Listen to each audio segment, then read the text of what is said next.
Hello students, welcome to this e-learning session of 2020-21. First of all, congratulations to all of you as you have successfully cleared 7th standard and now entered 8th standard. Okay. So till 7th standard you were learning basic science. Now from 8th standard you are about to learn science divided into three components taught by divided into three subjects taught by three different teachers. Okay. So biology, chemistry and physics. In this way you are going to learn science divided into units. Okay, our syllabus book is one, but it is divided into units.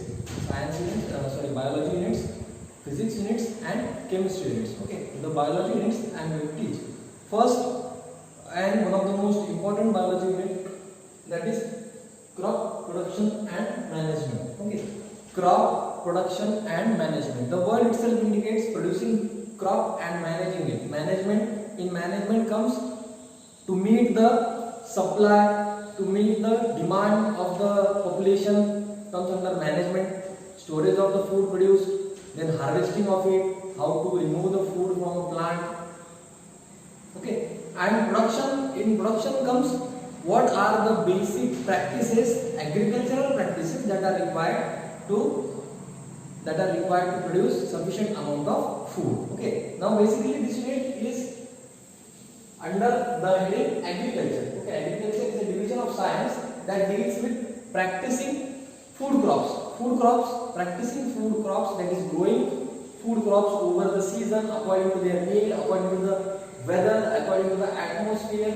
So this comes under the topic agriculture. Now, as we all know that plants are producers. We have learned this in 7th standard. What are autotrophic mode of nutrition, what is heterotrophic mode of nutrition, and plants are the best example that display autotrophic mode of nutrition, means they prepare their food on their own. So plants are autotrophs, they are also called as producers as they are producing the food, and heterotrophs comes, that is us humans, that are only consuming the food, that do not have capability to produce the food on its own. Okay.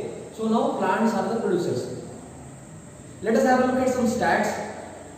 As you all know, 72% of land on the globe, on the earth, is having only water. But out of the remaining land, 11% of land over the globe, 11% of land, 11% of land over globe is under cultivation.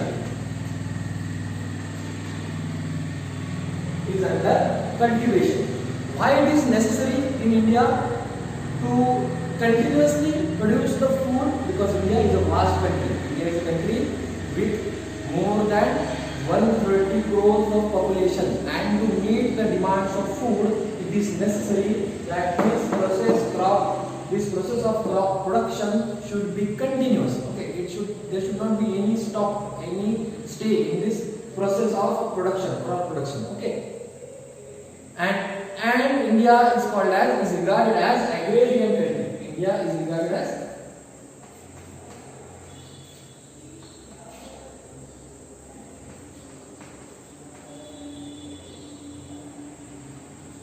agrarian country. What is the meaning of agrarian country?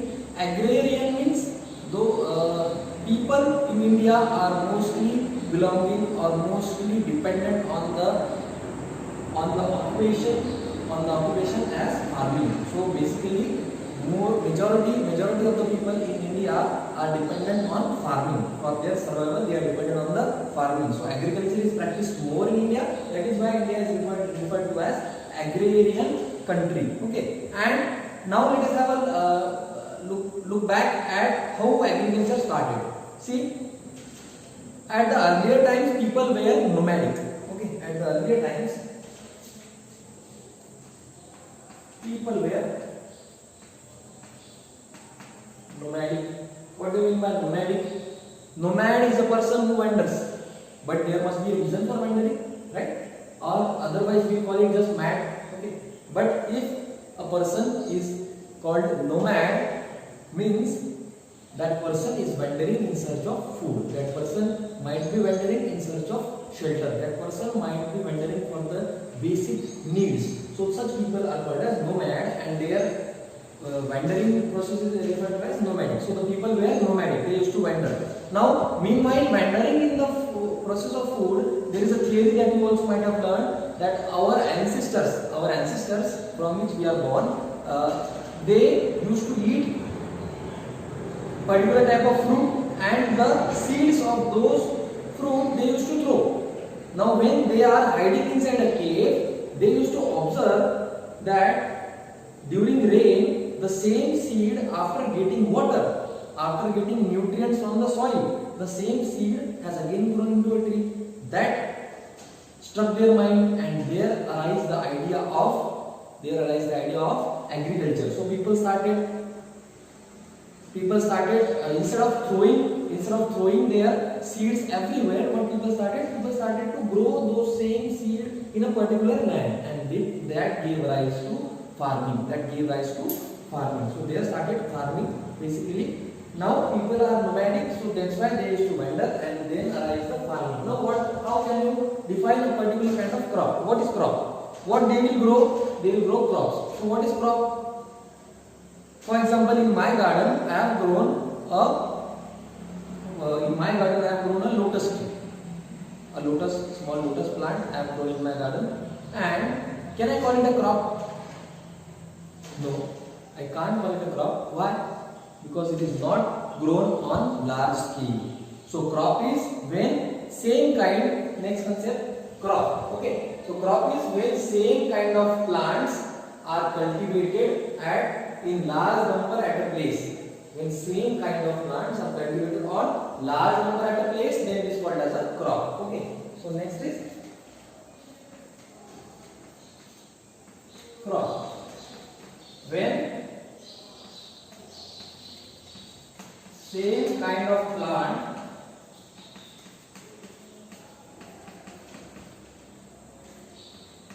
is cultivated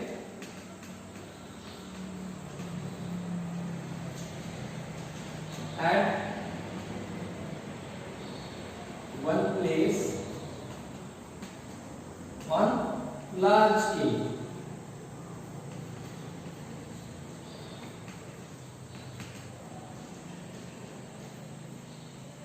Then it is called as crop. Understood this point?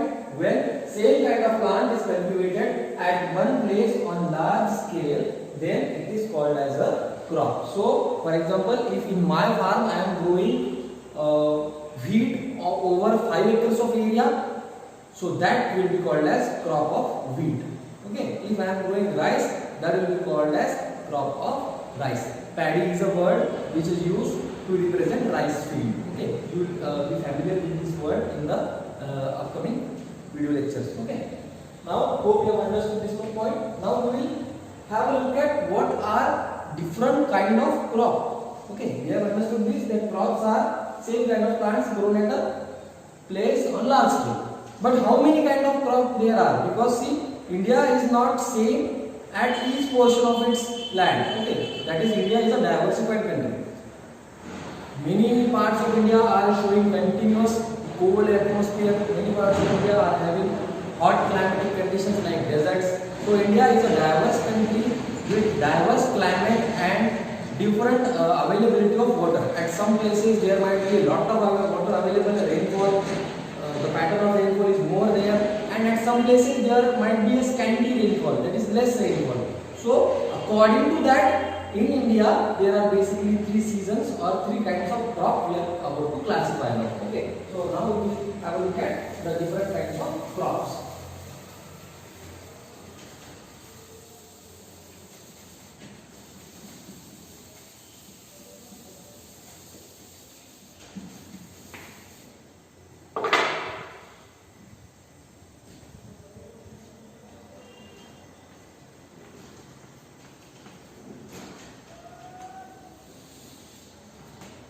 First type of crop is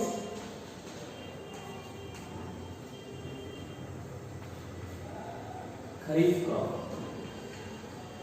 The first type of crop is Kharif crop. Now we are classifying depending on the season. Okay, depending on the season. Basically, Kharif crop are those plants which are grown. Kharif crops are those plants which are grown during rainy season. It will give you a direct clue that these plants might require more amount of water. That is why they are grown in. Yes, that is why they are grown in rainy season. Okay, so Kharif crops, they are grown in rainy season. Duration of rainy season varies from place to place, but on average we say that June to September. Okay, so June to September. During this duration, Kharif crops are sown, or during this duration, Kharif crops are grown inside crop fields. Now, what are the examples of Kharif crops? Examples: those which require water. Okay, more water. Best example is paddy. Paddy. It is a crop which requires more amount of water. I can say most, because paddy fields always needs to be submerged inside water. Rice trees, okay, so small plant fields, they need to be submerged inside water. So example, first example, paddy. Then some oilseeds like soybean,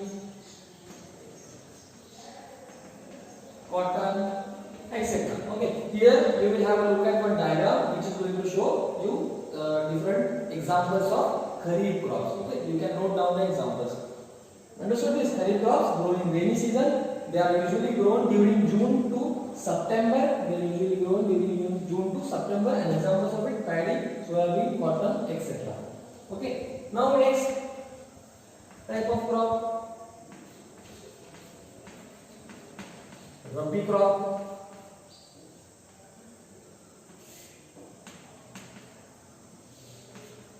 Now, if Kharif crops are grown in rainy season, Rabi crops are grown in winter season. Why it must be so? Why Rabi crops should be grown? Why Rabi crops are grown in winter season? Because it requires cold climate. Okay, Rabi crops, such crops which require cold climate, are grown in Rabi season. Okay, so these crops are called as Rabi crops. Basically, they are grown in winter season.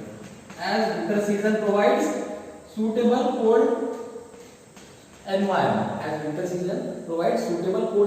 so that is why these Rabi crops are grown in winter season. What is duration of winter season? Usually in India, from October to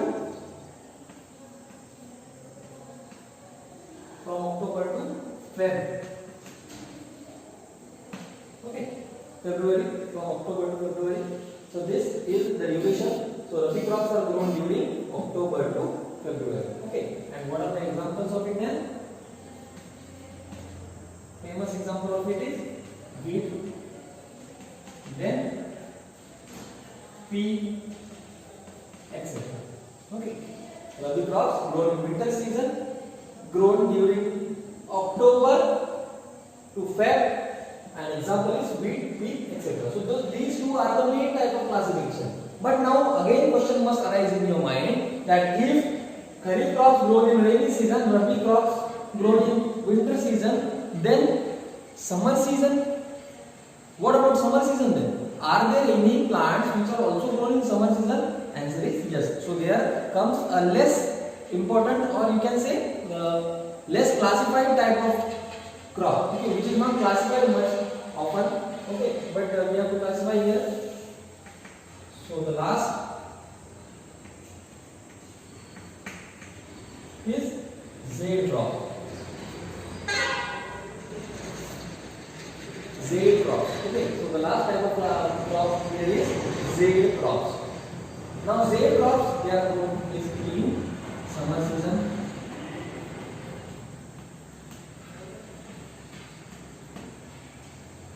Why they are grown in summer season? Easy, because in summer season, although being in summer season, it requires less water. Even if there is small amount of water available to these crops, Zade crops, still they will grow. That is why they are sown in summer season. Some vegetables, some pulses, okay, so these are grown in some famous vegetables, fruits. Okay, they are grown in shade crops. So basically, the summer in India is from March to June, you can say. Okay, so these crops are grown during this time, and the famous example of it is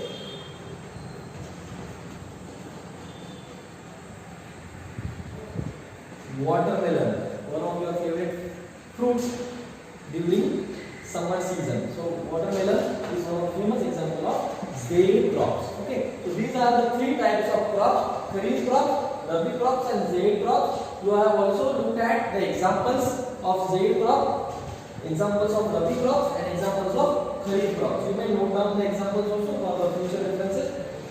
In the next video session, we will learn about how these crops are cultivated. Means we will start now about the practices that are undertaken for cultivating a particular type of food crop. Thank you.